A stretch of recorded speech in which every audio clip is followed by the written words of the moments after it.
Good evening प्यारे बच्चों, मैं हूं आपके एजुकेटर पूर्णिमा और हम करेंगे वर्कशीट नंबर 53। सब्जेक्ट आपका हिंदी है और कविता है अट नहीं रही है पुनरावृत्ति, यानी कि इसका रिवीजन हो रहा है। आपका डेट है आपकी 9 नवंबर, यानी कि कल मंडे को आपको ये वर्कशीट सबमिट करनी है और क्लास है 10th। ये कविता हम पढ़ चुके हैं, तो आप अपने चैप्टर में से भी एक बार इसको रिवाइज कर लेना, ठीक है। पुनरावृत्ति के क्रम में आइए आज सूर्यकांत त्रिपाठी निराला द्वारा रचित कविता अट नहीं रही है, ठीक है, का अभ्यास करते हैं। तो आपको कविता का नाम तो अभी तक याद हो गया होगा और इसके कवि कौन है ये भी आपको पता लग गया होगा। तो आइए इस कविता के अभ्यास कार्य के महत्वपूर्ण प्रश्नों के उत्तर लिखिए, ठीक है। तो यहाँ पे देखिए, ये क्वेश्चन हम पहले भी कर चुके हैं अपनी वर्कशीट में। कवि की आंख फागुन की सुंदरता से क्यों नहीं हट रही है। देखो, मेरे आंसर देखने से पहले एक बार इन क्वेश्चंस को रिवाइज करके देखना कि आपको कितना याद है। अपने मन में एक बार, कॉपी पे नहीं तो अपने मन में रिवाइज करके देखना कि क्या ये क्वेश्चन आपको याद है। जब आपने वर्कशीट की थी, आपने अपने हाथों से लिखा था इन आंसर्स को, तो क्या आपको कितना याद है, एक बार चेक कर लेना, ठीक है। और दूसरी बात, आप लोगों की जो बाकी की वर्कशीट है, ठीक है, उनको मैं पब्लिक तो अभी इवनिंग में हो सकता है ना करूं, अनलिस्टेड मोड में ही मिलेंगी। लेकिन आपको वो जो 7 नवंबर की प्लेलिस्ट होगी उसमें सारी वीडियोस दिखेंगी, चैनल पर नहीं दिखेंगी, क्योंकि मैं उनको अनलिस्टेड रखूंगी, मॉर्निंग में खोलूंगी। बट जिनको पहले करनी होती है वो लोग अनलिस्टेड में इसको देख लेना। और इसी वीडियो के नीचे फर्स्ट कमेंट में जैसे जैसे वीडियो बनती जाएगी उसमें भी मैं ऐड करती जाऊंगी, ठीक है। तो चलिए, कवि की आंख फागुन की सुंदरता से क्यों नहीं हट रही। फागुन माह में आने वाली बसंत ऋतु में प्रकृति की अद्भुत सुंदरता ने कवि का मन मोह लिया है, इसीलिए कवि की आंख फागुन की सुंदरता से हट नहीं रही है, ठीक है। नेक्स्ट क्वेश्चन करेंगे आप। नेक्स्ट देखो, मैंने यही बोला है कि एक बार खुद आंसर करके देखना अपने मन में कि आपको ये याद है।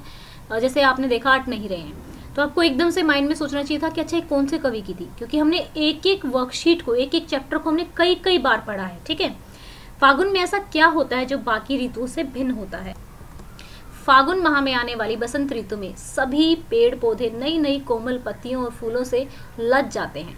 उन फूलों की खुशबू से सारा वातावरण महकने लगता है।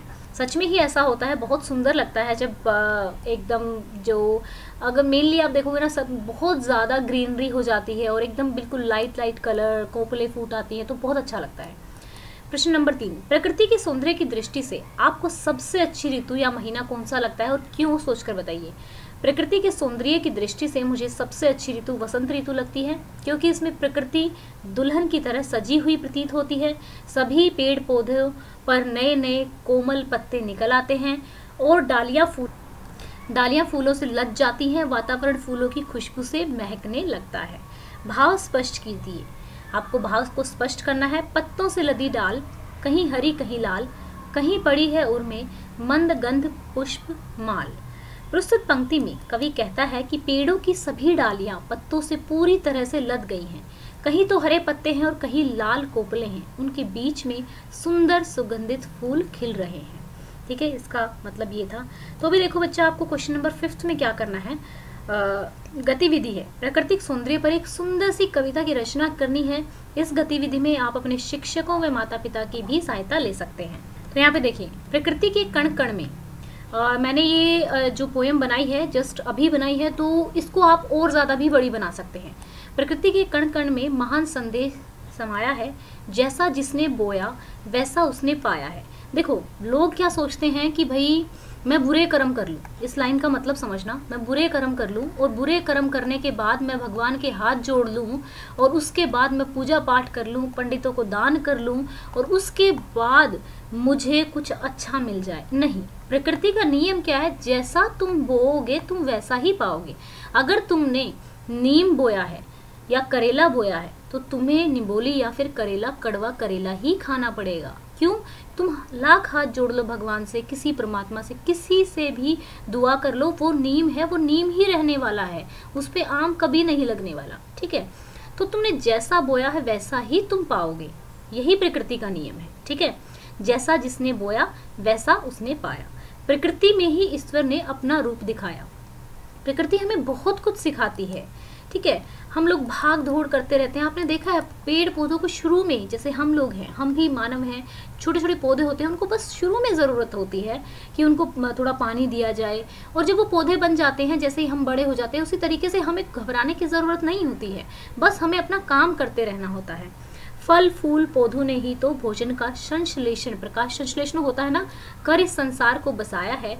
प्रकृति ही मोह है, प्रकृति ही माया है, जिसने इसको नहीं समझा उसी को इसने, जिसने इसको नहीं समझा उसी को इसने भी लिख सकते हो, इसने अपना विकराल रूप दिखाया है। कभी बाढ़ आ जाती है, कभी आंधी तूफान आ जाते हैं, बड़े बड़े पेड़ टूट जाते हैं, भूकंप आ जाता है, प्रकृति के कण कण में ही महान संदेश समाया है। तो कवि की जो रचना होती है वो प्रकृति से ही होती है।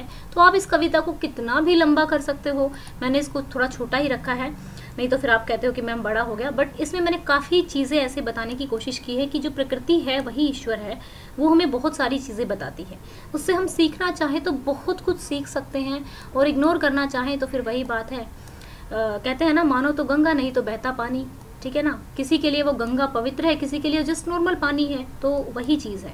देखिए आपकी वर्कशीट के जरिए कितना अच्छे से आप लोगों को चीज़ कराई जा रही हैं, और इस वीडियो का हम टारगेट रखते हैं 1000 लाइक्स का।